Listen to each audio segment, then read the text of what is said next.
Juste avant ça, je travaillais dans un restaurant et ça faisait un moment que je travaillais là et on m'a proposé un contrat, un CDI. Et j'étais à 2 doigts d'accepter parce que c'était une sécurité financière, parce que ce métier-là me plaisait. Et c'est mon copain qui m'avait dit ne fais pas ça. Ne fais pas ça parce que tu vas t'enfermer dans quelque chose et toute cette niaque que tu peux avoir, tu vas la perdre. J'arrive à ne pas croire les gens qui me disent que je suis merveilleuse, mais j'arrive à pas croire les gens non plus qui disent que c'est nul ce que je fais. Imaginez un monde où chaque histoire trouve sa voix, où chaque talent éclaire notre époque. Raconte est un média digital natif à l'écoute de notre temps. Les interviews grand format sont le premier chapitre de l'univers Raconte. Écoutez-les en podcast, visionnez-les en vidéo et préservez-les grâce à nos publications imprimées collector. Notre passion pour l'image est infinie. Raconte, c'est le fond avec la forme. Préparez-vous à voyager au-delà des horizons connus, aux côtés de celles et ceux qui les redéfinissent. Bienvenue dans l'Odyssée Raconte. Bonjour Salomé Doaz. Bonjour. Comment tu vas? Eh ben, hyper bien. Très très bien. Bienvenue sur Raconte. Merci. Je t'avoue, j'ai une petite crainte. J'ai eu une interview à ton sujet dans le journal Le Monde où tu disais que parfois tu parlais tellement que tu étais obligé de mettre un timer avec tes copines pour t'arrêter de parler. Est-ce que c'est vrai? Ouais, je suis vraiment une grande bablute et puis j'ai le don de partir à droite, à gauche. Donc je mets des timers pour structurer et ça me facilite la vie, même dans le quotidien. Quand je fais une tâche, tu vois, je mets un timer, ok, là je dois faire ça, mais j'ai 5 minutes pour le faire. Sinon, après, je pars dans tous les sens. Bon, tu veux que je mette un timer? Non, on a 4 heures sur les cartes mémoire, donc on devrait être à peu près bon. À un moment, on va avoir envie de manger ou quoi, donc on sera bon. Ça roule. Mais voilà, on remercie par ailleurs la mercerie de nous accueillir ici à Bruxelles dans un lieu pour le moins extraordinaire. Et c'est un lieu, on le verra aussi sur les photos plus tard, parce que Raconte est un média multimédia, c'est le cas de le dire, où il y a aussi des photographies que nous allons faire après cette interview. Et c'est un lieu totalement atypique, hors du temps, où le temps, on peut dire, s'est arrêté. Et toi, est-ce que tu as un rapport au temps? Ouais, moi, c'est le temps, c'est quelque chose qui m'a toujours intriguée, parce que je crois que plus jeune, je n'avais pas conscience du temps qui passe. Je pense un peu l'insouciance de la jeunesse. Mais ces dernières années, je suis devenue maman, là, d'une petite fille qui a 2 ans. Et donc, quand je la vois grandir, en fait, je vois littéralement l'année qui s'écoule. Je la vois évoluer et donc le temps est face à moi. Et puis, il y a aussi ce truc de optimisation du temps. C'est-à-dire que quand en fait, je suis avec elle, je peux pas divaguer comme j'ai l'habitude de faire. Il faut que je sois efficace. Il faut que mon temps soit structuré, quoi. Donc, j'ai un rapport au temps qui est... En tout cas, maintenant, j'en ai conscience. Et même dans mon travail, maintenant aussi, j'ai ce truc de... j'utilise mon temps différemment qu'avant. C'est-à-dire que maintenant, je le divise, quoi. J'ai le temps pour la famille, j'ai le temps pour le travail, j'ai le temps pour moi, ce qui est hyper important aussi. Et puis le temps qui passe, je le trouve assez angoissant aussi, de se dire, là maintenant j'ai 27 ans, je compte déjà de me dire, ok, il me reste peut-être 60 piges à vivre, qu'est-ce que je vais faire de ces 60 ans? Ouais, mais c'est des questions de... Autant la mort me fait pas peur, mais c'est plus se dire j'ai 60 ans à vivre encore sur cette terre, peut-être plus, mais qu'est-ce que je vais en faire de ce temps-là? Puisque maintenant, je trouve que plus on vieillit, je trouve plus les années passent vite et c'est quelque chose qui m'avait toujours fait rire quand mes grands-parents me disaient je vois pas le temps passer. Quand mon père aussi, il me dit ça fait déjà autant de temps que je suis à la retraite. Je comprenais pas ce truc-là. Je me disais mais comment ça, on s'en fout du temps qui passe. Et maintenant, je le comprends. J'ai envie de vivre des choses, quoi. J'ai plus envie juste de me laisser porter, j'ai envie de vivre des choses et donc du coup d'utiliser ce temps. Tu as peur de gaspiller un peu? Ouais, je crois que j'ai peur de regretter. J'ai peur de me dire j'aurais dû faire ça, j'ai pas pris le temps pour ça. Ça aussi, cette notion du temps, elle est importante pour moi, de me dire là j'ai l'énergie, j'ai le temps, je suis hyper privilégiée parce que parce que j'ai un boulot qui me plaît, parce que j'ai le temps d'avoir des passions, j'ai le temps d'avoir des hobbies. Enfin, j'ai cette crainte un peu. Donc de nouveau, j'ai pas peur de la mort, mais j'ai cette crainte d'un moment d'arriver à un point où mon corps ne pourra plus suivre et de me dire purée, j'aurais dû faire ces trucs-là quand j'avais le temps, quand j'avais l'énergie. Ok, très bien. Je me rends compte d'une chose, en parlant de temps, on n'a pas respecté un temps, on ne t'a pas présenté.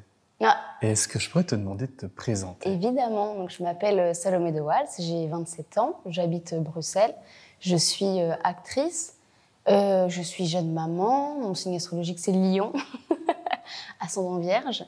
Qu'est-ce que je pourrais te dire de plus sur moi? Je suis bruxelloise, j'ai grandi à Bruxelles avec mes 2 sœurs, j'ai un frère aussi.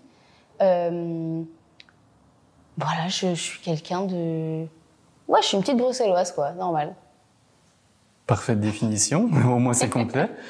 Et tu as vraiment un attachement très fort à David, en t'écoutant ici. À ma ville? Oui, Bruxelles. Ouais, complètement. Complètement parce que c'est ici que je me suis construite avec les valeurs bruxelloises et j'entends par là le chaos, le mélange des cultures, le mélange des langues et j'ai l'occasion de beaucoup être en France, surtout à Paris, et donc ça m'a titillé à un moment donné d'y aller et de me dire j'ai peut-être plus d'opportunités là-bas. Ce qui est vrai, je pense que j'ai pas mal de choses à faire là-bas, mais je me rends compte que c'est dans cette ville ici que je me sens le plus moi-même. Je trouve, après c'est mon avis, hein, mais je trouve qu'on n'a pas le même rapport à l'image ici en Belgique. Il y a quelque chose de très simple, très humble. Ça ne veut pas dire que les Parisiens l'ont pas, hein, mais je sais pas, il y a un truc où ici je me sens vraiment à la maison. J'ai beau partir quelques mois ailleurs, chaque fois quand je rentre à la maison, je me sens bien, quoi. Je peux pas expliquer vraiment. C'est malgré le temps pourri, malgré la politique où je suis pas toujours très d'accord. Enfin, il y a un truc, c'est chez moi.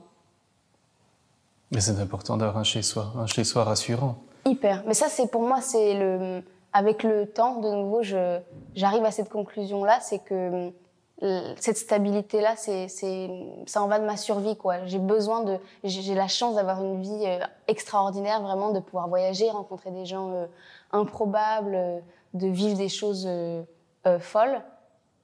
Mais ça me prend tellement d'énergie que j'ai besoin de me ressourcer ici à Bruxelles avec des choses qui sont beaucoup plus essentielles, quoi. Juste mes amis, ma famille, mon cocon à la maison. Tu as besoin de coupures, en fait, entre des tournages? Ouais. J'ai vraiment besoin de coupures parce que je pense que c'est comme ça que j'arrive le mieux à travailler. Après, je suis encore dans un stade de ma vie où je travaille pas tout le temps. J'ai ce luxe-là de pas travailler tout le temps. Mais je pense que je vais essayer de garder ça comme ça. Parce que je me rends compte que pour mon métier, donc jouer, donner des choses, aller chercher des choses en moi, j'ai besoin de vivre des trucs de la vie, quoi, pour pouvoir être au plus juste, au plus près de mes personnages. J'ai besoin de ces coupures-là et juste aussi parce que la vie, elle vaut la peine d'être vécue, quoi. J'adore être dans la vie de quelqu'un d'autre, j'adore interpréter, j'adore ne pas être moi-même, mais j'ai besoin de savoir qui je suis moi pour pouvoir m'autoriser à cette liberté-là d'être ailleurs. Je sais pas si c'est clair, mais... Relativement clair. En parlant d'être toi, comment tu t'es construite? Comment tu t'es fait? Tu as eu un enseignement classique ou comment ça s'est fait? Moi, j'ai grandi du coup à Gette, à Bruxelles, dans une petite commune qui est c'est vraiment ambiance village, quoi. Tout le monde se connaît. J'allais au scout le dimanche. Je leur dis, je suis hyper privilégiée. J'ai grandi avec mon père dans une maison. Je partais une fois par an en vacances. J'avais les scouts. J'avais le mercredi après-midi, j'avais le théâtre. Donc, même si mes parents étaient divorcés, que j'ai une histoire pas évidente, une famille qui se déchire, j'ai toujours grandi dans l'amour, et ce qui m'a quand même permis d'avoir une base assez solide. Donc ça c'est comme ça que je pense que je me suis construite. Et puis le fait d'avoir mon père, il a commencé à travailler quand il avait 14 ans. Il n'a pas fait d'études et je l'ai toujours vu être très curieux de tout, de se nourrir de je sais pas moi, lire la presse, aller au théâtre, aller au ciné.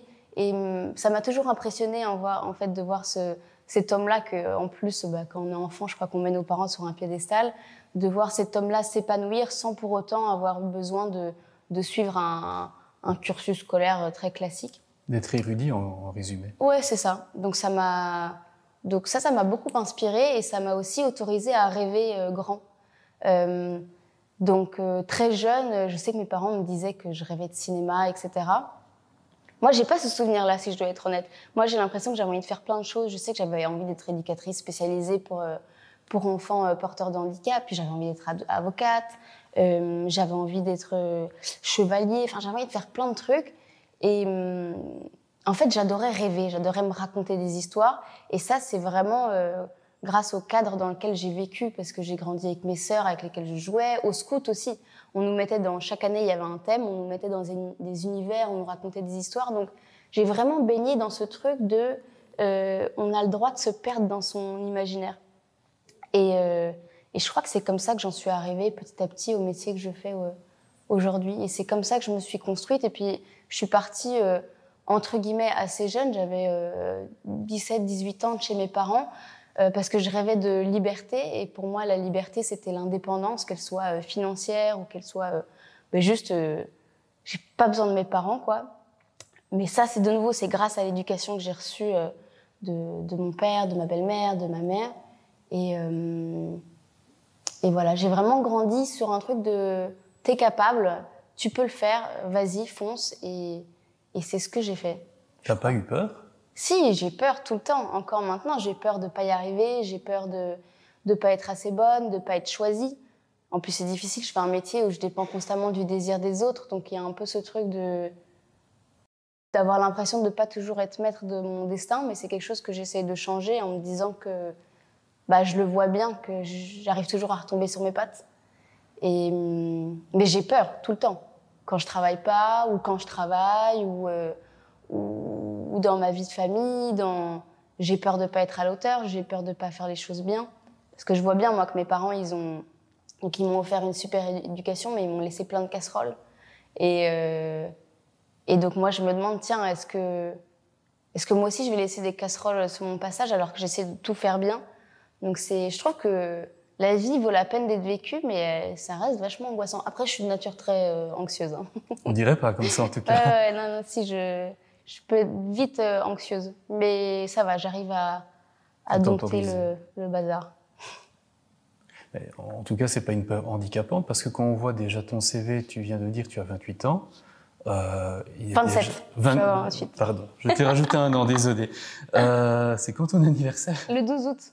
On se rapproche. On se rapproche. Mais écoute, non, c'est pas une peur handicapante, et tu as déjà fait tout un tas de choses assez impressionnantes dans ta carrière. Mais la peur, je pense que pour certaines personnes, ça peut être un frein.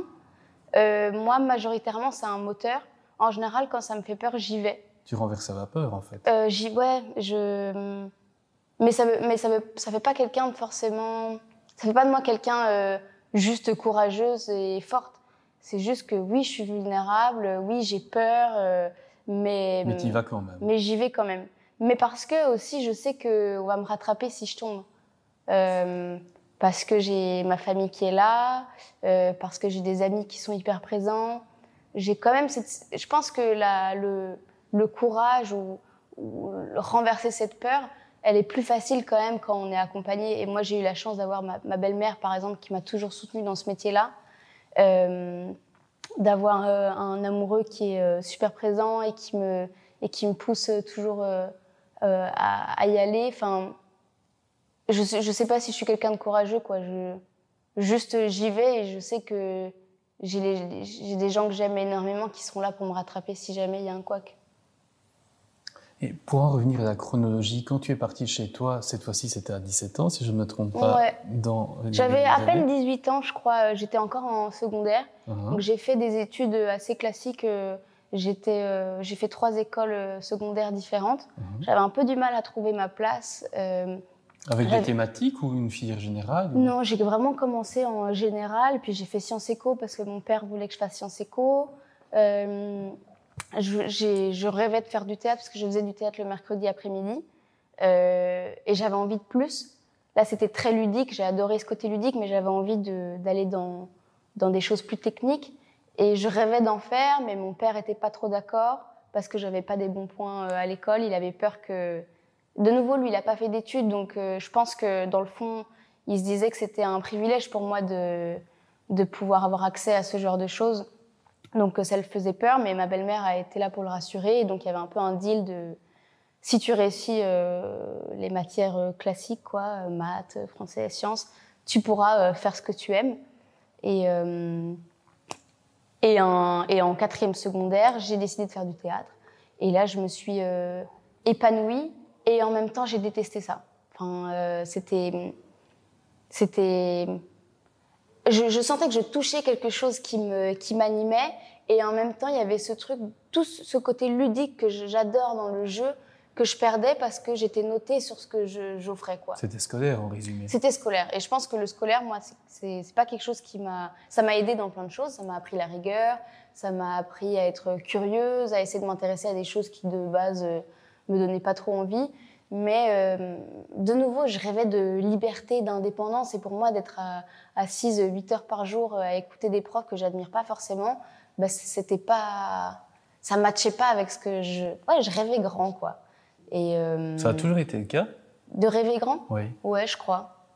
Je crois que... Et encore maintenant, des fois, je me rends pas compte, en fait, que je rêve grand. Je sais pas. C'est inné, en fait. Ouais, je pense que c'est inné.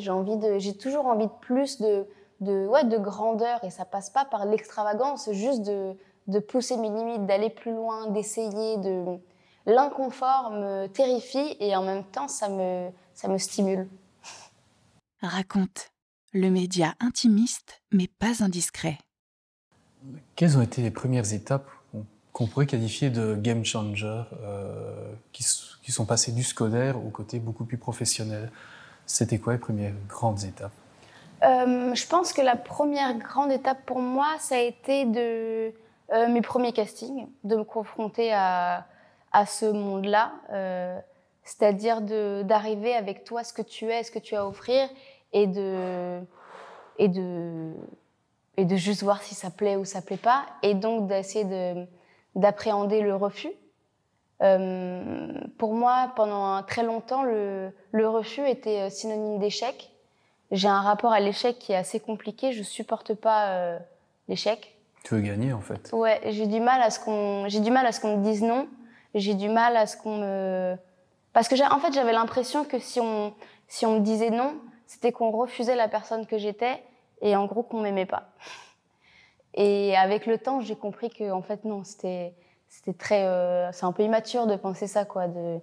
En fait, c'est juste si on te prend pas, c'est juste que ça matche pas. Ça veut pas dire que je suis pas bien, ça veut pas dire que j'ai rien à proposer ou juste que je suis nulle, c'est juste ça matche pas. Et en vrai, dans la vie, c'est comme ça aussi, quoi. Des rencontres, des fois, la personne qu'on a en face de nous, elle est super, mais ça matche pas. Donc ça a été... La première chose pour moi, ça a été les exercices de casting. Parce que j'ai commencé en Belgique, mais j'ai aussi très vite été à Paris pour des castings sans agent. Ma belle-mère qui me trouvait des rendez-vous. Et oui, comment ça se passe? Tu trouves des rendez-vous comment? C'était ma belle-mère, vraiment. Elle cherchait sur tous les sites possibles, imaginables, les groupes Facebook. Et j'allais vraiment pour tous les castings, de tout et n'importe quoi. Je savais même pas trop pourquoi je passais les castings, quoi. C'était juste, j'avais cette faim de... Une dynamique. Ouais, j'avais envie d'y aller, quoi. Et c'est pour ça que les refus, pour moi, étaient difficiles au début, parce que je prenais mes billets encore de Blablacar, Flexibus, enfin, tous les trucs pour aller à ces castings-là. Et donc, j'avais 15 minutes, en fait, pour dire allez, s'il vous plaît, donnez-moi ma chance. Et on me l'a très peu donné au début. En tout cas, en France, on me l'a très, très peu donné. Et donc, j'avais l'impression que c'était parce que j'étais nulle, quoi. Et donc ça a été, ouais, voilà. Le premier game changer, c'était vraiment se confronter au casting, l'investissement que je donnais aussi, des heures à étudier les textes, parce qu'au début, j'étais hyper lente pour apprendre. Le coût, financièrement, j'avais des petits jobs pour essayer de payer mes billets pour aller à Paris. Donc les refus, c'était pas juste le refus du casting, c'était tout le travail que j'avais fourni derrière qui, en fait, allait servir à rien. Selon moi au début. Après, je me suis rendu compte que ça servait pas à rien parce que chaque rendez-vous, moi, j'apprenais quelque chose. Mais donc ça, c'était le premier game changer. Le deuxième, je pense que ça a été plus ou moins en même temps, c'est fin des secondaires, CESS. On nous demande déjà toute notre scolarité, qu'est-ce que tu veux faire de ta vie? C'est horrible, ça. C'est horrible, cette question. Je trouve que déjà de nous poser cette question à 14 ans, enfin, c'est dur. À 14 ans, comment tu peux savoir ce que tu veux faire de ta vie? Franchement, je trouve ça, c'est trop tôt. Et à 17, 18 aussi, quoi. Moi, j'étais incapable de dire ce que je voulais faire. Tout ce que je savais, c'est que je jouais et que j'aimais ça. Mais je savais pas que je pouvais en faire un métier. J'en rêvais, mais c'était pas un objectif, quoi. Je me disais pourquoi pas. Donc là aussi, ça a été mon père qui m'a dit tu feras Sciences Po. Et de nouveau, il était sur son piédestal, donc je n'osais pas trop lui dire non. J'avais dit ok, sachant très bien que j'allais pas le faire. Et 2 années consécutives, en fait, le moment où il fallait payer le Minerval pour rentrer à l'université, hop, j'avais un tournage. Donc c'était en mode papa, je suis vraiment désolée, mais j'ai un tournage, je vais pas pouvoir commencer Sciences Po, quoi. Et donc ça, c'était un game changer pour moi de me dire en fait, voilà, c'est ça que je vais faire. Ce que je vais faire, c'est tourner et je vais pas faire d'études.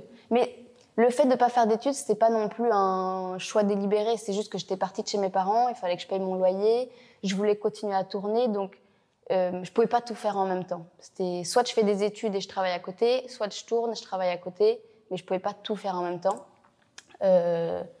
Donc ça a été d'assumer. Ça m'a forcée à assumer que je voulais faire ce métier, même si j'osais pas. Je me rappelle, j'étais serveuse, j'ai majoritairement été serveuse, même si j'avais plein de petits boulots à côté. Quand on me demandait tu fais quoi dans la vie, je disais cette phrase de je suis serveuse, mais je tends à être comédienne. J'osais déjà pas dire actrice, j'avais peur de ce mot. Je sais ça. J'ai appris à assumer au fil du temps que c'était ce que j'avais envie de faire. Mais de nouveau, assumer, dire aux gens je suis actrice, mais pour le moment je travaille pas assez, donc j'ai un taf alimentaire. Assumer le fait de vouloir être actrice, c'était montrer aux gens que si je me plantais, je vais reformuler cette phrase. C'était assez clair en tout cas. Quoi? C'était assez clair, ouais. Ok. Mais c'était juste le fait d'assumer d'être comédienne, actrice, c'était laisser la possibilité aux autres de montrer que je pouvais me planter. Et ça, j'ai encore peur de ça maintenant, le fait d'avoir des films qui sortent en salle, de faire des interviews comme là maintenant. En fait, si je me plante, il y a une trace de tout ça de moi qui est sur un canapé et qui papote de ma carrière. Tu vois ce que je veux dire? Donc ça a été un truc qui a changé dans ma vie aussi. Mais il y a plein de trucs en fait. Je pense que toute ma vie est faite de petits moments où ça change. Mais ça, je crois que c'est les 2 trucs. Le choix de ne pas faire d'études et de tourner. Je ne sais plus ce que j'ai dit avant. Et de prendre des petits boulots, voilà. etc. Et finalement de te mettre dans une position où tu ne peux plus reculer. Ouais, une position inconfortable, financièrement, mais il y a etc. des moments, tu sais, où j'ai hésité, par exemple, juste avant Illusion perdue, d'avoir ce rôle-là qui m'a vraiment permis de m'épanouir dans mon métier par la suite, parce que j'ai eu accès au statut d'artiste, parce que j'ai eu un peu plus de visibilité. Juste avant ça, je travaillais dans un restaurant et ça faisait un moment que je travaillais là et on m'avait proposé un contrat, un CDI. Et j'étais à 2 doigts d'accepter parce que c'était une sécurité financière, parce que ce métier-là me plaisait. Et c'est mon copain qui m'avait dit ne fais pas ça. Ne fais pas ça parce que tu vas t'enfermer dans quelque chose et toute cette niaque que tu peux avoir, tu vas la perdre parce que tu pourras pas te libérer pour les castings. Et donc, j'ai eu trop peur en refusant ce contrat. Et au final, quelques mois après, j'avais décroché le rôle d'Illusion perdue, quoi. Raconte, où chaque format donne vie à une histoire. Il y a un truc dans notre métier aussi, tu sais, la notion du travail, elle est hyper importante pour moi aussi. Et j'ai l'impression que des fois, quand on voit des acteurs, des actrices ou même d'autres gens issus d'autres milieux, on a l'impression que paf, ils sont arrivés comme ça. Et on parle pas toujours du travail derrière, ou alors on parle justement de la galère que ça a été avant et donc ça devient une success story. Moi, je pense que c'est important de dire à tout le monde, mais dans tous les corps de métier, que c'est ok en fait de travailler, de pas y arriver directement, de pas être au top tout de suite, en fait qu'on n'est jamais au top non plus, que c'est un travail qui se fait constamment. Moi, j'ai pas peur de nouveau, je le dis, je me sens vraiment privilégiée, mais j'ai pas peur de dire que j'ai commencé quand j'avais 14, j'en ai 27, et c'est que maintenant que je commence ça fait que 4-5 ans que je vis de ça. Et c'est que maintenant que je sens que je peux changer des choses à mon échelle, quoi. Ça, de nouveau, le temps, on en revient, c'est OK de prendre le temps. On est dans une société où tout va très vite, l'information va très vite, on vit quelque chose, on le partage, on pense quelque chose, on le partage, tout va très vite. Mais c'est important de se rappeler que la vie, ça met du temps et que la vie, c'est une vie, quoi. Donc, si ça doit mettre 20, 30, 40 ans, le chemin, il est tout aussi intéressant que l'arrivée, quoi. Et ça te dérange pas d'attendre? T'as pas envie, ça ne te titille pas d'aller plus vite, plus loin? J'attends, et en même temps, on pourrait dire que je suis passive parce que, de nouveau, comme je disais, je dépends du désir des autres pour travailler. Et en même temps, non, je suis proactive dans ma vie puisque je fais plein de choses, parce que la chance que j'ai avec mon métier, c'est que le simple fait de vivre, ça me nourrit pour la suite. Donc ça me dérange pas d'attendre. Ça me donne de l'énergie, ça me donne de la niaque. Quand je travaille beaucoup, en un coup, je sens que je perds des fois un peu ce plaisir et que je perds un peu ce truc de détermination. Et quand je travaille pas pendant un moment, très vite, peut-être 2 semaines après avoir quitté un plateau, je recommence à tourner en cage, et mes autres castings, j'y vais et je donne tout, et je me donne tout entière. Et donc c'est OK en fait d'avoir ces moments un peu de latence. On a fait une grande ellipse dans le temps, c'est parfait. Mais justement, en parlant de ton métier, on va dire de manière plus concrète, comment tu abordes un personnage? Parce que tu as déjà une galerie de personnages assez éclectique. Comment on rentre dans un personnage? Comment on crée cette... Je pense que ça dépend de chaque projet. Moi, je le dis toujours, je viens du court-métrage, donc j'ai pas fait d'études face caméra, de théâtre, enfin un petit peu, mais pas vraiment. Je viens vraiment du court-métrage, et l'essence même du court-métrage. Donc j'ai même commencé, je veux dire, avec des courts-métrages étudiants. Donc ce truc où tout le monde apprend. Moi, les gens de la technique, enfin tout le monde apprend. Tout le monde vient bénévolement, etc. Et c'est très il y a un truc relax aussi. Ouais, je sais pas si c'est relax, mais en tout cas, on est tous, il y a pas trop de hiérarchie, quoi. On est tous là pour la même chose, et c'est de raconter une histoire. Et ça, je pense que c'est mon fil rouge sur tous les films que je fais. C'est qu'est-ce que je veux? C'est de raconter une histoire. Donc déjà, les castings où je vais maintenant, là où quand j'ai commencé, j'allais pour tout et n'importe quoi. Maintenant, je dis oui ou non pour aller au casting. Il faut que l'histoire me plaise. Et comment je prépare les rôles, ça dépend. Ça dépend le personnage aussi. Je ne vais pas préparer un premier rôle de la même manière qu'un second rôle. C'est aussi être humble dans ce métier, de se dire, bah tiens, si je suis un second rôle, je sais que si j'ai pas ma trame à moi, si j'ai pas mon histoire, je sais que je vais être là pour servir la trame du personnage principal. Donc comment est-ce que je vais travailler ça pour en même temps exister en tant que personnage, tout en aidant l'autre à raconter son histoire. Donc ça, c'est une manière. Quand c'est un... Mais non, je peux pas répondre à cette question de comment je fais. Ça dépend de... T'as pas une technique, t'as pas une méthode, c'est au cas par cas. Non, ça dépend vraiment. Souvent, il faut que si je fasse le film, je me plante très rarement, mais il faut que ça accroche avec la personne que j'ai en face de moi, la réalisatrice, le réalisateur, et on travaille ensemble. Moi, je vais aller vers elle ou lui et je vais lui dire comment tu veux travailler. Est-ce que tu as des choses que tu as envie de me montrer? J'ai besoin qu'on se crée un langage commun. En fait. Oui, mais surtout un langage commun. C'est-à-dire que est-ce que toi... donne-moi des films à regarder, des peintures, des expos, des livres à lire, des bandes dessinées, j'en sais rien, n'importe quoi, des supports sur lesquels on va pouvoir avoir une attache commune. Après, de mon côté, je fais des choses différemment. Je travaille beaucoup le corps, pour moi c'est important. C'est-à-dire que si j'ai un personnage qui est tonique, je vais pousser un peu plus le sport. Si j'ai quelqu'un qui est plus mou, je vais peut-être manger un peu plus et voir comment c'est... quand mon corps il est un peu plus lourd, c'est important pour moi. Et puis c'est le scénario, je le connais sur le bout des doigts. Là, franchement, quand je reçois le scénario, je le découpe dans tous les sens. Littéralement, je reçois le plan de travail, on appelle ça. Donc c'est le calendrier de quel jour on tourne quelle scène. Et je découpe tout, je découpe dans mon scénario et je refais ma trame à moi pour savoir quelle est mon histoire. Comme ça, quand j'arrive sur le plateau, je sais exactement ce que je joue. Qu'est-ce qui s'est passé avant, qu'est-ce qui se passera après, puisque généralement, on ne tourne pas un film dans l'ordre chronologique. De manière chronologique, effectivement. Ouais. Donc, C'est le scénario, je le connais vraiment sur le bout des doigts. J'ai des codes couleurs aussi. J'ai une ligne du temps de savoir, tiens, mon personnage il commence là, il termine là. Et ça monte, ça descend par rapport aux émotions selon l'histoire.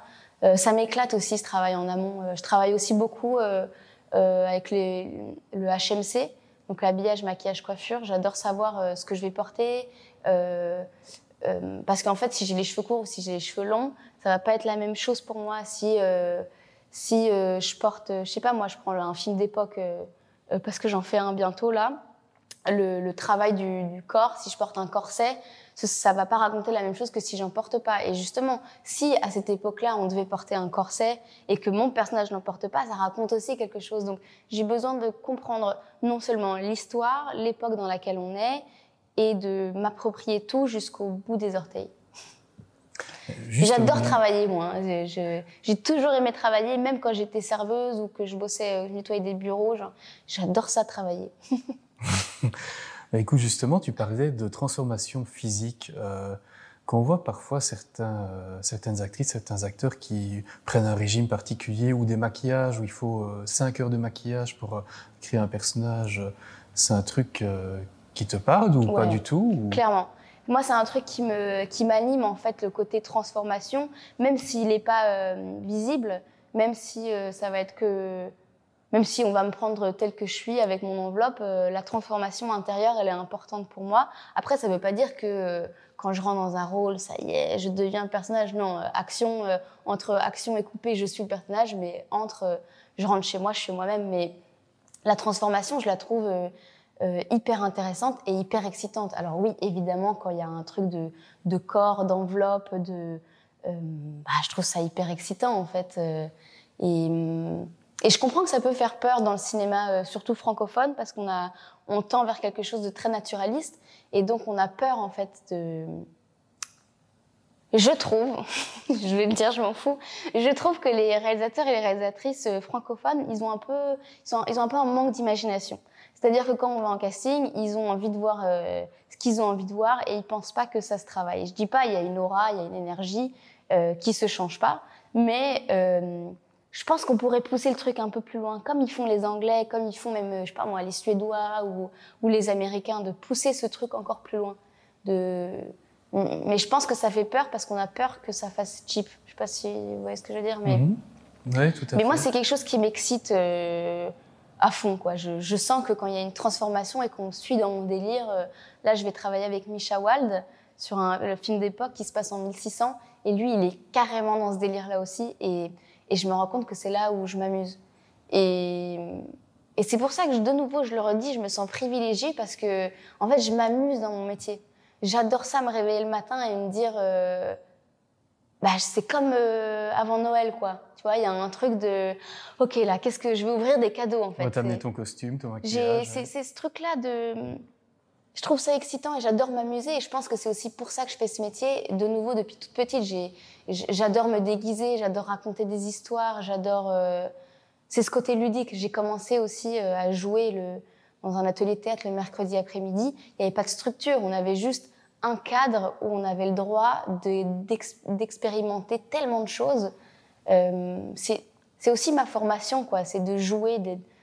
Moi, sur un plateau, je suis une gamine, je suis une enfant. Et même dans la vie de tous les jours, là, d'être maman, je me rends compte que on est parti en vacances là avec ma fille, et je me rendais compte que dans la piscine, je m'éclatais, je crois, plus que certains enfants. Enfin, je suis une grande enfant, et mon métier me permet d'entretenir mon enfant intérieur. Il y a rien qui me fait plus peur que des gens qui oublient qu'un jour ont été enfants. Je passe des fois dans la rue comme ça, je vois, et lui, je me dis, mais il a été enfant, lui. Est-ce qu'il se rappelle qu'il a été enfant, là? Tu vois, quand on voit tous ces hommes politiques en costume, et il faut bien se rendre compte que c'est une posture qu'on se donne. C'est comme nous, les comédiens, quand on est en costume, c'est une représentation. Eh ben, eux aussi, mais comme la frontière entre le réel et ça me fait un peu plus flipper. Et des fois, je me dis, mais juste prends une bouée ou va dans des toboggans et juste éclate-toi, rappelle-toi que t'es enfant. Et c'est peut-être naïf de ma part, mais j'ai l'impression que le monde irait un peu mieux, quoi. Peut-être que la bouée va tout régler, finalement. Non, mais t'as l'image, quoi. Oh oui. Ouais, non, je crois que c'est important de se rappeler qu'on a été enfant. Et aussi de comment on était enfant. Et je pense que le fait d'être maman, même si je pense que on n'a pas besoin d'être parent pour le voir, quoi, mais le fait d'être maman me rappelle aussi à l'enfant que j'étais moi-même et de pas oublier ça, en fait, de pas oublier que même si j'ai 27 ans et que je paye mes impôts et que je fais un métier et que j'ai ma vie en main, que en fait il y a encore la petite fille en moi à l'intérieur qui rêve grand et qui a envie de faire des choses bien, quoi. Ben, c'est d'une sincérité absolue, en fait. Ouais, j'espère. Je dis toujours, le jour où je perds ce truc-là, j'espère qu'il y a des gens qui me connaîtront assez bien pour me donner 3 petites claques pour me rappeler que on est tranquille, quoi. Enfin... Tu fais pas des choses par calcul. Non. Tu laisses venir et puis non. tu adaptes. Je pense que c'est important d'avoir... je pense que la stratégie n'est pas péjorative pour quand on veut savoir... Enfin, quand on a un objectif, avoir une méthode, une stratégie, c'est pas péjoratif, mais il faut pas que ça prenne le dessus. Je pense que la spontanéité, moi, c'est quelque chose qui me... Qui te caractérise. Ouais, qui me caractérise, ouais, c'est important. Mais de nouveau, je le redis, je peux me permettre de penser comme ça aussi parce que j'ai un métier où je gagne bien ma vie, parce que si je travaille pas, j'ai le statut d'artiste, parce que... Enfin, c'est un luxe aussi de penser comme je pense. Je pense qu'il y a des personnes qui sont dans la survie et qui n'ont pas ce luxe de penser ça. C'est juste le matin, on se réveille, on va travailler pour payer les factures, pour offrir une éducation à nos enfants. Enfin, je suis pas déconnectée non plus, quoi. Je dis pas que tout le monde doit être comme ça, mais j'ai la chance de me laisser aller à ça, ouais. Quelle serait la bande originale de ta vie? Ouh, bonne question. La bande originale de ma vie. J'ai mon téléphone là, tu veux que je te fasse écouter? Je crois que je l'ai là. Ou si tu connais le titre, je sais pas si le son sera très bon, mais oui. Non, mais je vais te faire écouter, attends. Alors, la bande originale de ma vie.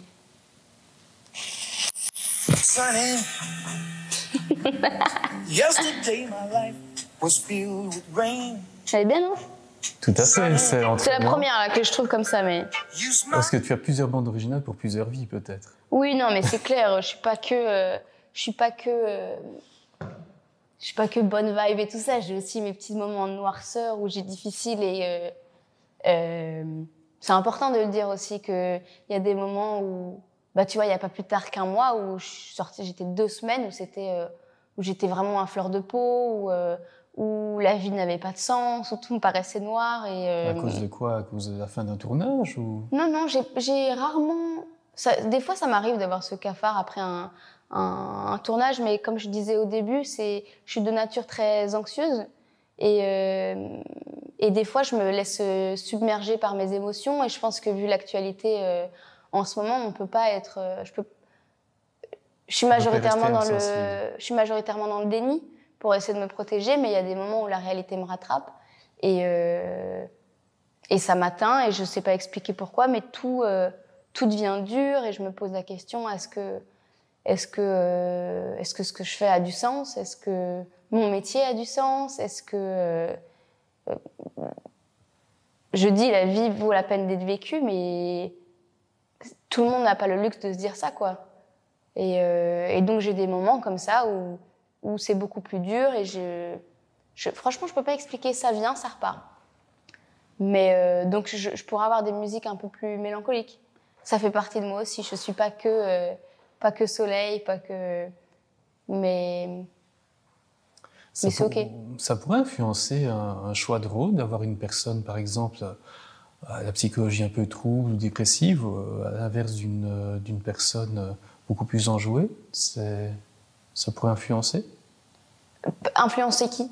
Toi, dans tes choix de rôle? Évidemment. Moi, j'ai envie de tout jouer.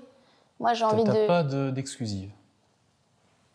Non, j'ai envie de tout jouer dans le sens, si la personne qui raconte l'histoire, je suis en accord avec elle. Si j'aime le prisme de son histoire, si j'ai l'impression que très égoïstement ce projet-là va m'apporter quelque chose, ou vraiment le Graal de me dire que ça va peut-être changer quelque chose chez quelqu'un. Ça ne veut pas dire que ça va lui changer sa vie, mais ça va le divertir. Je fais ce métier-là donc pour raconter des histoires, mais aussi pour le partager. Moi, il n'y a rien qui me met plus en joie quand je rencontre des gens à la sortie d'un film ou qui ont vu une série et qui m'ont dit « Ah, j'ai fini ma semaine de travail et j'ai regardé ça et ça m'a fait trop du bien » ou merci, ça m'a donné envie d'appeler mon père et de lui dire que je l'aime. Je fais un métier de divertissement, je suis là pour divertir les gens. Et j'espère aussi pour changer des choses, mais je suis l'art, il est là pour ça. Il est là pour accompagner dans les moments chouettes, dans les moments moins chouettes, mais l'art, c'est ça, je crois. Ne pas laisser indifférent. Ouais, exactement. On s'était rencontrés il y a environ 1 an au jury du film historique de Waterloo. Être jury, maintenant passer finalement de l'autre côté et évaluer les films des autres, c'est quelque chose qui te parle, qui te plaît énormément? Ouais, j'adore ça. J'adore ça parce que déjà, le festival en lui-même, je prends en général, c'est génial de rencontrer des gens de tout horizon, de découvrir des films que j'aurais pas forcément été voir moi-même en salle. Et puis ça, comment dire, il y a ce truc ça nous ramène aussi à la réalité, quoi, dans la vie. Quand on fait du cinéma, très vite, on peut se perdre dans le truc de on est en train de sauver le monde. Et en fait, quand on voit les films des autres, on se dit juste on raconte une histoire. Et aussi de se dire que quand je suis jury pour un film, je suis pas là pour dire ça c'est de la merde ou ça c'est super. Je suis juste là pour mettre en avant des choses, que ce soit des décors, pour mettre en avant le travail des gens derrière cet objet-là aussi. De se dire, waouh, il y a eu un vrai travail de décor, il y a eu un vrai travail de mise en scène, les acteurs, il y a une vraie interprétation. Nous, on est juste là pour... c'est très subjectif d'être jury, c'est ce qui nous a plu ou c'est ce qui nous a pas plu. Et on le voit bien avec tous les festivals, il y en a qui sont sélectionnés dans certains, d'autres pas. Mais j'adore cet exercice-là de m'y prêter et de me dire je vais voir des films en fait, je vais faire ce que j'aime le plus au monde, je vais voir des films et je vais me laisser porter par des histoires et ça va me plaire ou pas. Et en festival, j'adore cet exercice de détester un film parce que je trouve que la place de cinéma elle est vachement chère et donc je prends pas trop de risques. Je vais voir un film qui je sais qu'il va me plaire. Alors qu'en festival, j'ai ce truc de je prends le risque de voir des trucs qui me plaisent pas et c'est important en fait de savoir ce qu'on n'aime pas parce que ça nous aiguille de savoir ce qu'on aime le plus. Ça affine les goûts. Ouais, exactement, c'est important. En parlant justement de prix, tu as été nominé à un, non des moindres, des Césars en France. Alors c'était une période bizarre pour moi parce que... Comment tu l'apprends, ta nomination? T'étais où? Tu faisais quoi? J'étais déjà en révélation et je pensais que ça allait s'arrêter pour moi. Donc en fait, dans les Césars, il y a une catégorie qui s'appelle révélation, c'est avant toutes les nominations.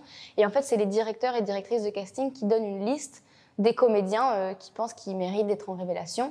Donc pour moi, c'était déjà incroyable de me trouver dans cette liste-là parce que je me suis dit, c'est les directeurs de casting. C'est pas des gens qui payent une cotisation et qui votent, c'est des gens qui sont là dans le travail, qui me voient travailler, qui se sont dit, elle mérite d'être là. Donc pour moi, c'était déjà dingue. Et le jour où j'apprends que je suis nommée, je savais même pas que c'était ce jour-là en fait. Je dormais et c'est mon amoureux qui me réveillait en me disant t'es nommée. Et je sais, j'étais dans mon sommeil et j'ai dit mais ils sont fous. J'ai juste dit ça. Ils sont fous. Et tu t'es rendormie?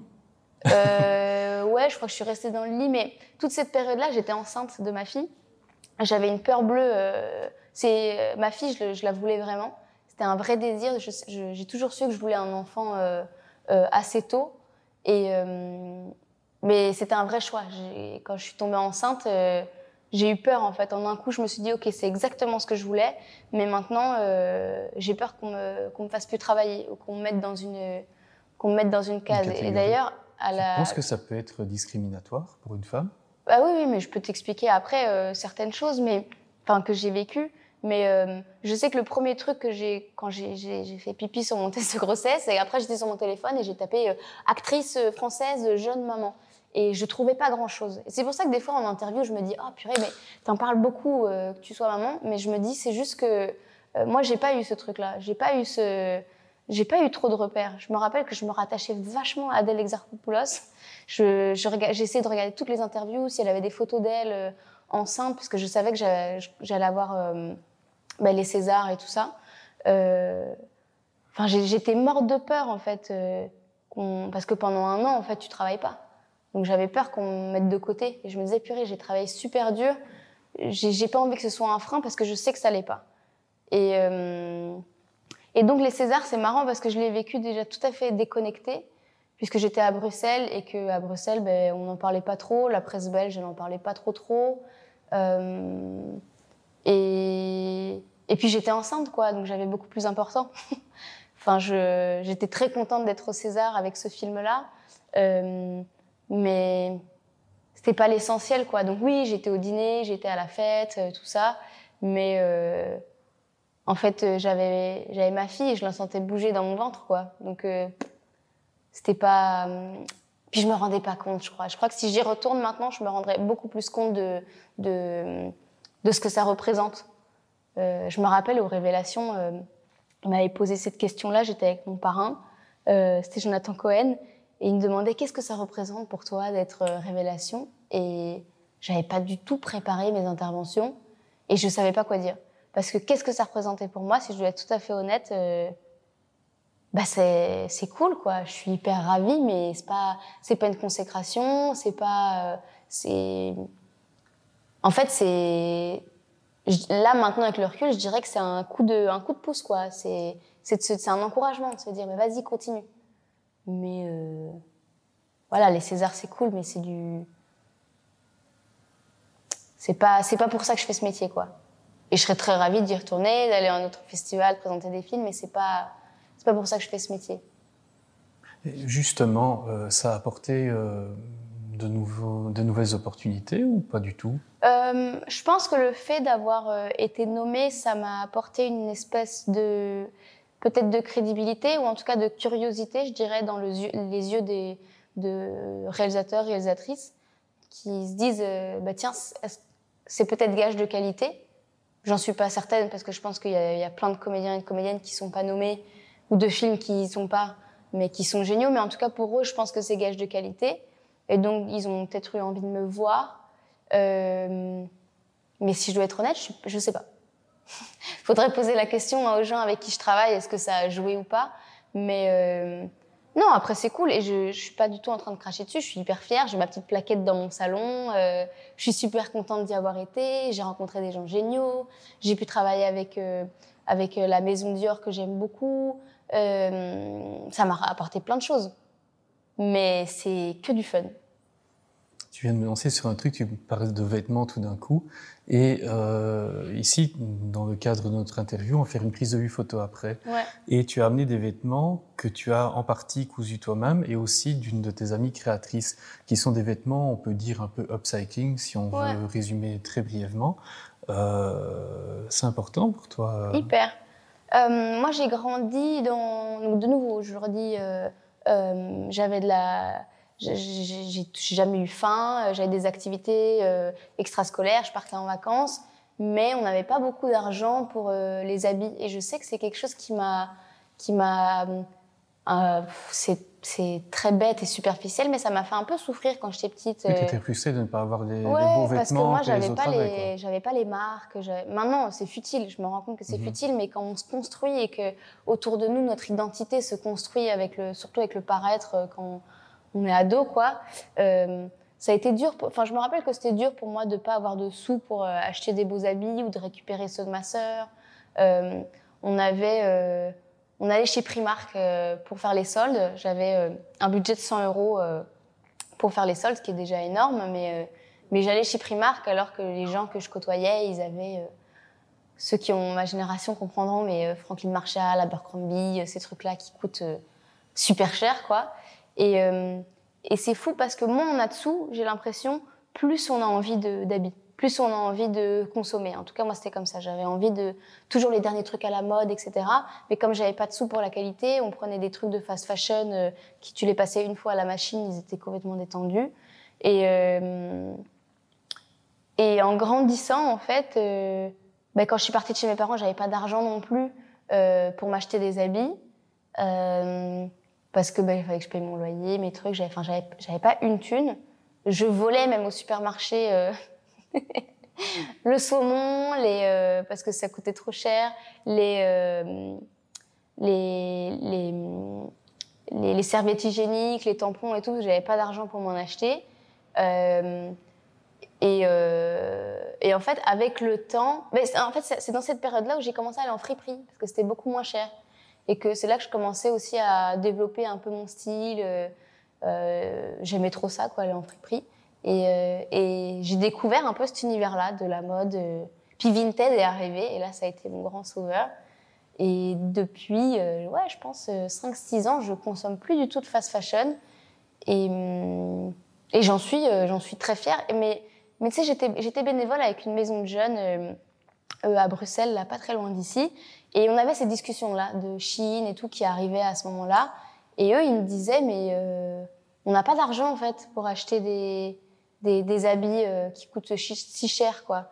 Donc, on va chez Shein. Et en fait, je comprends ce truc de... En fait, je trouve que c'est dommage qu'on tape toujours sur les doigts des mauvaises personnes. C'est-à-dire qu'on va taper sur les doigts des jeunes qui consomment l'ultra fast fashion ou la fast fashion, alors que c'est à nos dirigeants d'interdire ce genre de choses, d'arrêter de se faire des sous là-dessus. Et ça, c'est en grandissant que j'ai compris ça, quoi. Et de nouveau, c'est un luxe pour moi aussi de mettre peut-être un peu plus cher dans des pièces qui sont uniques et qui sont... Et si je dois être tout à fait honnête, j'ai plus ce besoin de consommer. Quand j'étais, consommer du vêtement tout le temps. Toujours des nouveautés, etc. J'ai plus besoin parce que plus jeune, j'essayais de combler quelque chose, d'être appréciée des autres par mes fringues, parce que je consomme, quoi. Mais maintenant, j'ai plus besoin de ça. Franchement, C'est passé un cap, en fait. Ouais, mais je crois que c'est l'âge aussi. Il y a un truc de... Là, je dis ça comme si j'avais 70 ans, mais tu vois, il y a un truc de... Quand tu commences à avoir un peu confiance en toi, t'as plus besoin de plaire aux autres et donc tu fais pour toi et donc Moi, ça me va d'avoir un peu moins de fringues et de... Voilà. Vu que Raconte est filmé mais aussi en podcast, si on devait définir en quelques mots ton style, c'est quoi ? Mon style, je pense que c'est coloré, c'est des pièces qui vont pas forcément ensemble, mais j'aime bien les assembler. C'est s'amuser, c'est confortable avant tout, et c'est pour me plaire avant tout. Ça, je pense que c'est hyper important. Tu vois, sur l'émission Quotidien, on aime ou on n'aime pas, il y a un mec qui venait analyser avant les tenues des politiques, etc. Et il y avait un exemple qui m'avait trop marqué, c'était Mélenchon, où il montrait son évolution vestimentaire et comme quoi rien n'est laissé par hasard. Et je pense que nous-mêmes, je pense qu'on n'a pas besoin d'être politique ou d'être dans un métier d'image. Si toi, aujourd'hui, t'as mis cette chemise, c'est pour une certaine raison, tu vois. Si moi, aujourd'hui, j'ai mis ça, c'est pour une certaine raison. Là, je porte un petit pull, des couleurs, des baskets colorées, c'est parce que ça me met en joie, parce que ça me donne confiance. Et je pense que c'est... En fait, j'adore jouer avec ça, avec les fringues. J'adore me dire que c'est moi qui choisis. Vu que je suis pas maître de mon destin dans mon métier, que je peux plus faire des piercings quand j'étais plus jeune, je peux plus me teindre les cheveux comme je voulais, et ben en fait, je peux m'amuser avec les fringues parce que ça se change et ça...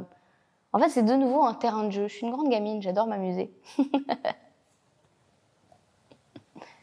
Raconte la forme avec le fond. S'il ne devait rester qu'un seul film. De toute la Terre entière ? Ouais. De toute histoire, du cinéma. Non, mais j'ai envie de prendre un film que moi j'aime bien. Et donc c'est égoïste parce que je suis pas sûre que ce soit un... Faudrait un film d'utilité publique, mais qui soit en même temps divertissant et qui soit en même temps drôle. Quel film pourrait... Je pense Truman Show, avec Jim Carrey. Je pense que c'est divertissant, c'est drôle, ça raconte plein de choses sur notre société. Et il y a un message de fond très clair. Je pense que je dirais ça. Et on peut le regarder 1000 fois, je pense. Truman Show, ouais. Tu valides mon choix ? Je valide, tout à fait. Excellent choix. Super.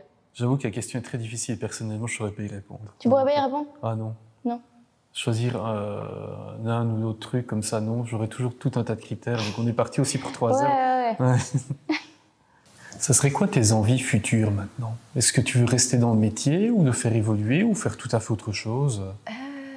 Tu vois, je te parlais là tout à l'heure de mes périodes un peu plus noires, où j'ai un peu plus difficile. Dans ces moments-là, c'est des moments où je remets vachement en question de ce que j'ai envie de faire. Et je t'avoue que je rêve d'autres choses à ces moments-là. Par exemple? Peut-être travailler plus dans l'associatif, peut-être... Tu l'as déjà fait, on en parlait juste avant Oui, mais l'interview. c'était bénévole, tu vois, j'en faisais pas ma vie.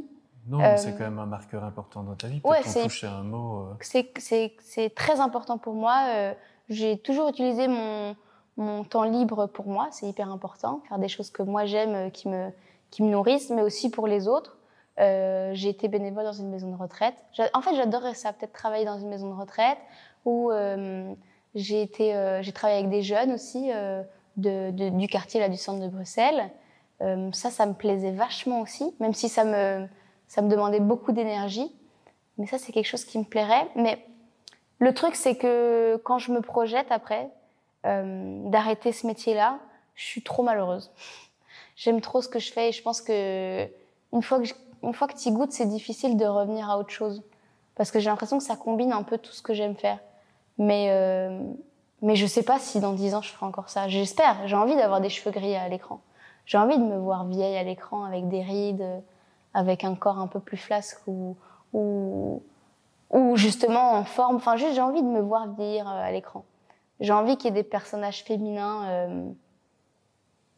Tu vois, là, j'ai dit un peu plus flasque, alors que ça veut pas dire si on est vieux, on est plus flasque, mais j'ai envie d'être...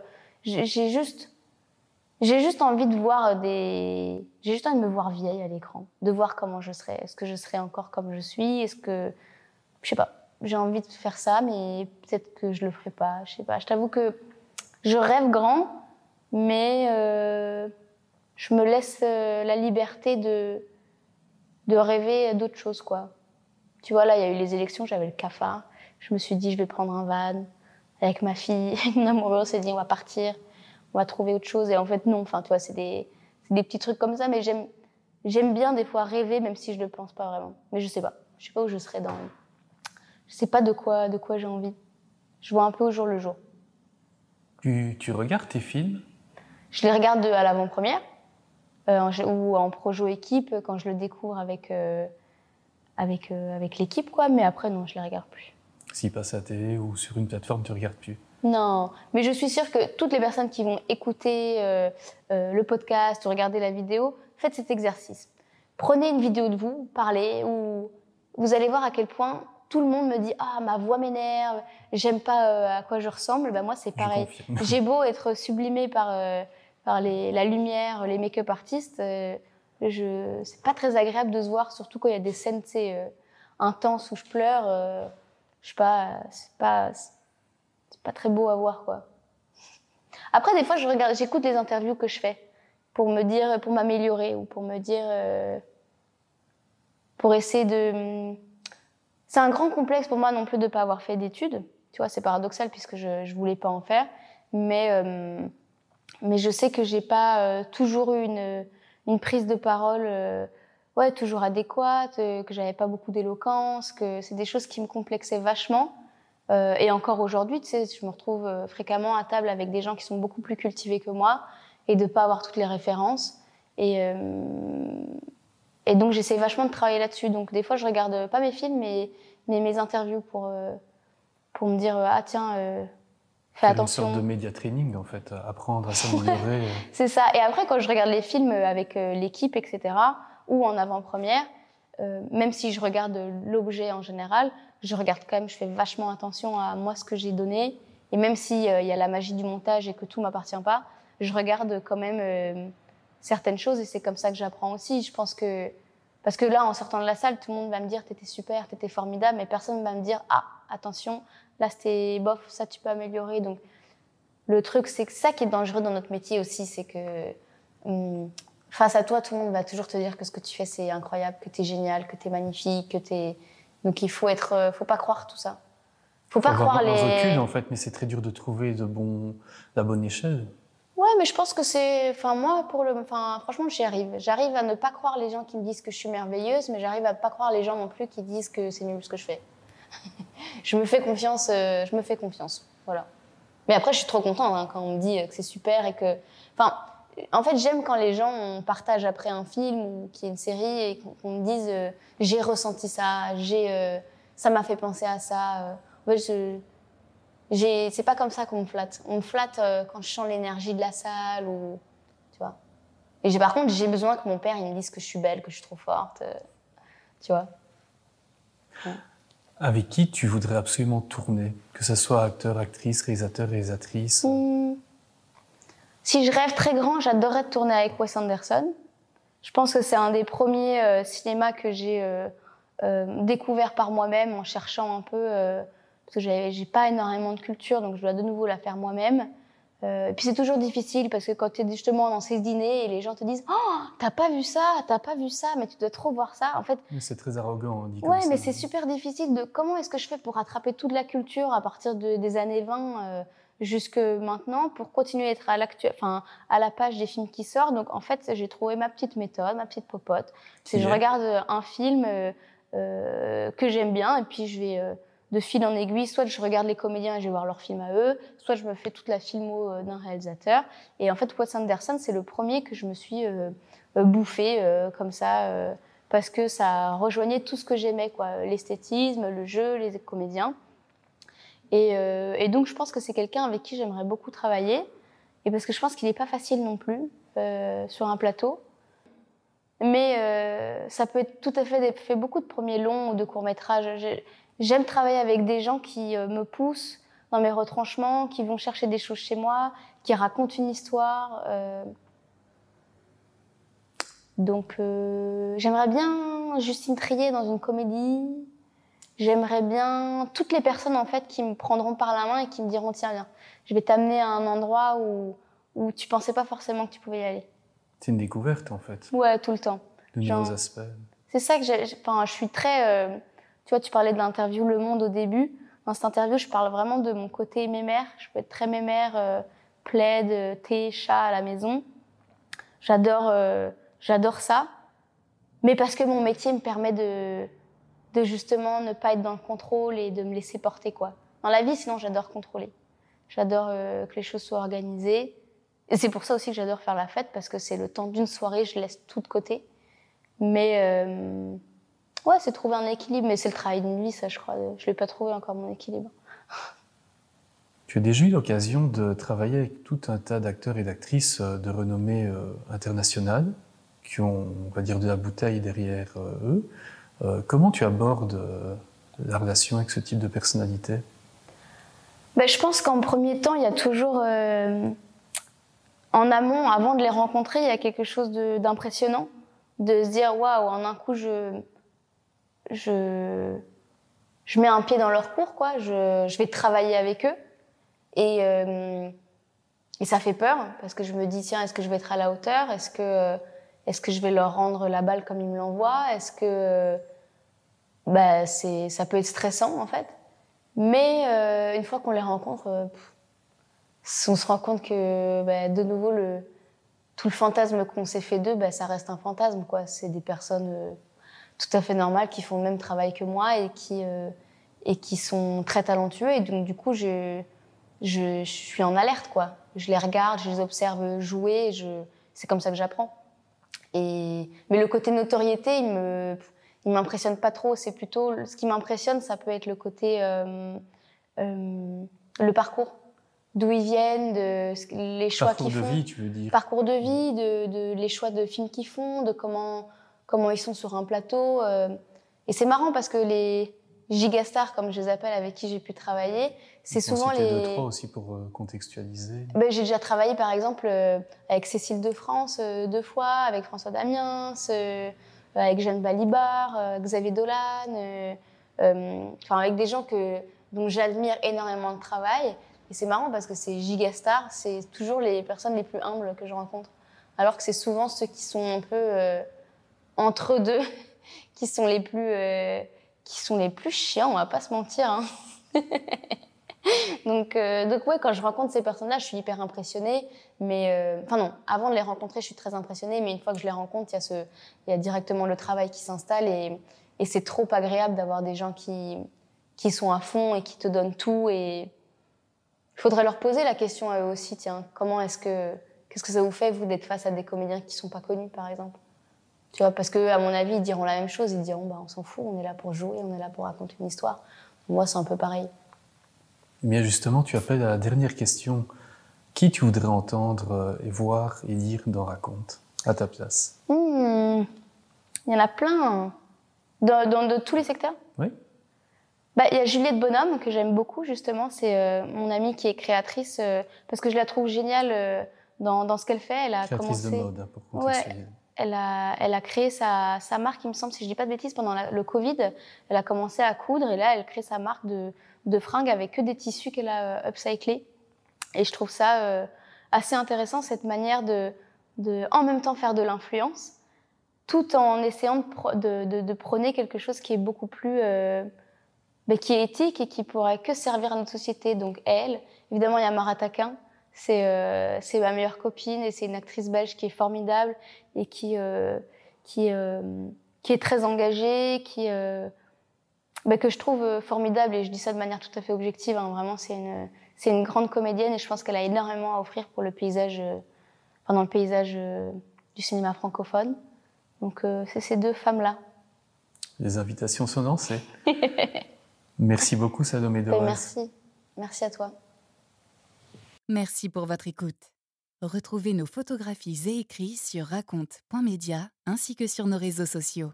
Raconte est une création originale d'Anthony Dehé et Michel Bourgeois, du studio DB Création, spécialisé en design de marque et photographie. Vous avez apprécié cette rencontre?